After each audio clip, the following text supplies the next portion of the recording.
Ultraman Reboot muncul buat kali pertama dalam bentuk animasi dalam episod ke-25 musim ke-8 siri Upin dan Ipin. Jalan cerita episod ni bermula begini.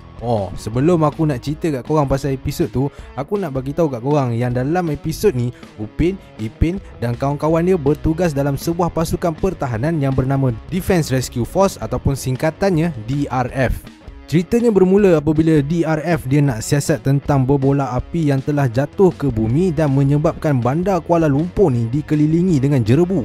Kemudian skuad DRF ni mendapati bahawa telah berlaku pembalakan dan pembakaran terbuka di kawasan hutan. Bila dia orang cek, tengok-tengok rupanya pembakaran terbuka tu telah dilakukan oleh seekor makhluk asing jahat yang bernama Kilat.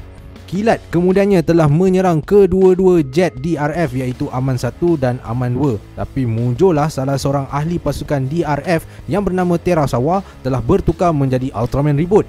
Reboot kemudiannya telah menyelamatkan jet Aman 1 daripada terhempas. Kemudian Kilat menjadikan pula jet Aman 2 sebagai tebusan.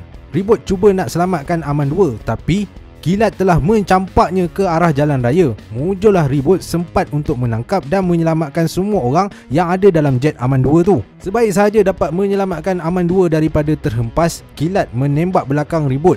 Hal ini menyebabkan Reboot tak berdaya nak bangun untuk berlawan. Muncullah Upin dan Ipin dari skuad DRF telah membantu Ultraman Reboot dengan menembak ke arah alien Kilat.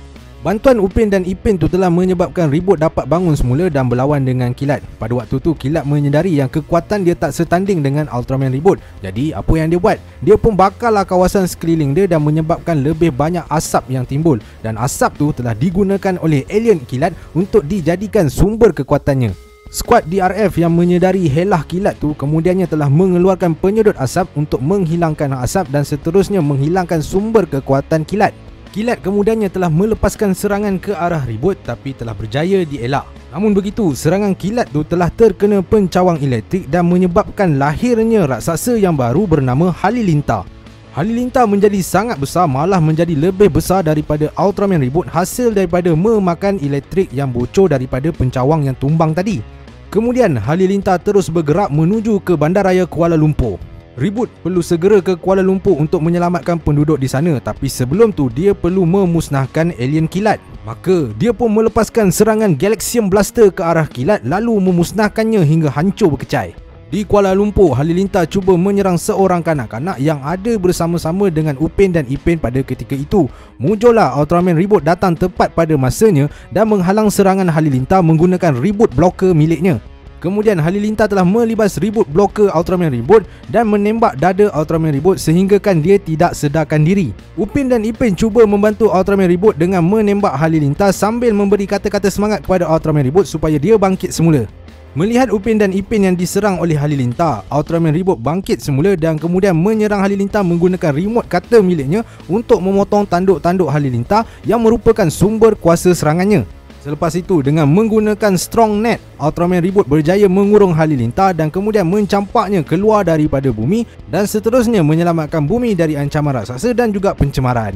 Sebagai tanda terima kasih, Ultraman Reboot telah menyerahkan G-Flash kepada Upin dan Ipin. Tapi rupa-rupanya semua yang berlaku hanyalah mimpi sebaik saja Upin dan Ipin bangun dari tidur. Cuma yang peliknya, walaupun mimpi, bila Upin dan Ipin bangun dari tidur, tengok-tengok kat tangan diorang ada G-Flash yang telah dihadiahkan oleh Ultraman Reboot. Jadi persoalannya, apakah yang telah terjadi adalah sekadar mimpi ataupun betul-betul telah berlaku? Lepas tu Ultraman Reboot pun muncul kali kedua dalam episod 29 dan 30 untuk musim ke-9 dalam siri Upin dan Ipin. Dalam episod kali ni, Upin dan Ipin bukanlah lagi ahli pasukan Defense Rescue Force, tapi diorang ni cumalah budak-budak biasa yang pergi ke tadika. Untuk episod kali ini, penduduk-penduduk kampung Durian Runtuh telah mengalami fenomena yang pelik di mana diorang kehilangan bayang-bayang diorang secara misteri, dan ini menyebabkan semua penduduk yang telah kehilangan bayang masing-masing, diorang ni jadi macam zombie. Rupa-rupanya bayang-bayang penduduk kampung Durian Runtuh ni telah dicuri oleh seekor raksasa yang bernama Raksasa Bayang. Upin dan Ipin, diorang punya bayang-bayang pun hampir dicuri oleh raksasa ni. Tapi muncullah Ultraman Reboot tiba tepat pada masanya untuk menyelamatkan budak-budak kembar ni. Memang agak susah untuk Reboot kalahkan Bayang sebab Bayang ni memang kuat. Masa Reboot nak lepaskan serangan Galaxian Blaster, masa tu baru dia perasan yang dalam badan Bayang tu ada bayang-bayang manusia yang lain. Kalau dia serang Bayang dan memusnahkannya, maksudnya dia juga akan memusnahkan dan mengorbankan nyawa orang lain. Dalam Reboot dok berfikir apa benda yang dia nak buat, Bayang telah mengambil kesempatan untuk mengunci pergerakan Ultraman Reboot. Muncullah masa tu Reboot dapat pancarkan cahaya yang berkilau dan bersinar dari kristal pada badannya dan menyebabkan Bayang hilangkan diri buat seketika. Lepas tu, Upin dan Ipin yang pada awalnya diorang ni tengah syok tidur kat rumah, tiba-tiba sedar-sedar diorang bangun, tengok-tengok diorang dah ada kat HQ Defense Rescue Force. Kat sana, diorang berjumpa dengan Terasawa iaitu ahli DRF dan juga human host kepada Ultraman Reboot. Terasawa pun explain lah kepada Upin dan Ipin tentang raksasa bayang, di mana raksasa bayang ni boleh menjadi semakin besar apabila dia mencuri lebih banyak bayang-bayang manusia. Kemudian tak semena-mena raksasa bayang telah muncul di HQ DRF. Entah macam mana Upin dan Ipin ni tiba-tiba pun boleh jadi ahli DRF pula.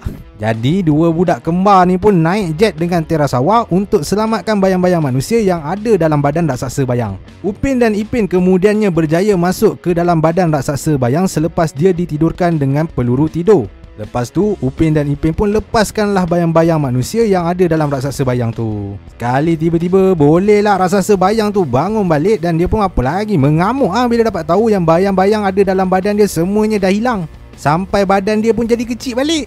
Bila dah mengamuk tu, nyawa Upin dan Ipin pun terancam lah sebab dua budak kembar tu masih lagi berada dalam badan raksasa bayang. Masa tu muncullah Ultraman Reboot untuk menyelamatkan keadaan. Pertempuran antara Ultraman Reboot dan raksasa bayang berlaku dengan sangat sengit. Ultraman Reboot perlu cepat untuk memusnahkan raksasa bayang sebab dia kena cepat selamatkan Upin dan Ipin yang berada dalam keadaan bahaya tu. Reboot kemudiannya berjaya mengeluarkan Upin dan Ipin dari dalam badan raksasa bayang. Selepas tu dia pun menumbuk raksasa bayang sampai ke langit dan kemudian menembaknya menggunakan serangan Galaxian Blaster yang paling kuat sehingga hancur berkecai. Ultraman Reboot kemudiannya menambahkan lagi kuasa G-Flash pada Upin dan Ipin sebagai tanda terima kasih kerana telah membantunya. Selepas itu, Upin dan Ipin diteleportasi pulang ke rumah mereka semula. Adakah untuk episod akan datang, Upin dan Ipin boleh menggunakan G-Flash untuk bertukar menjadi Ultraman Reboot? Itu aku pun tak pastilah dan semuanya tu bergantung kepada rancangan Les Kopak. Apapun aku rasa aku memang teruja untuk tengok kalau Upin dan Ipin boleh bertukar menjadi Ultraman Reboot menggunakan G-Flash yang diorang ada tu.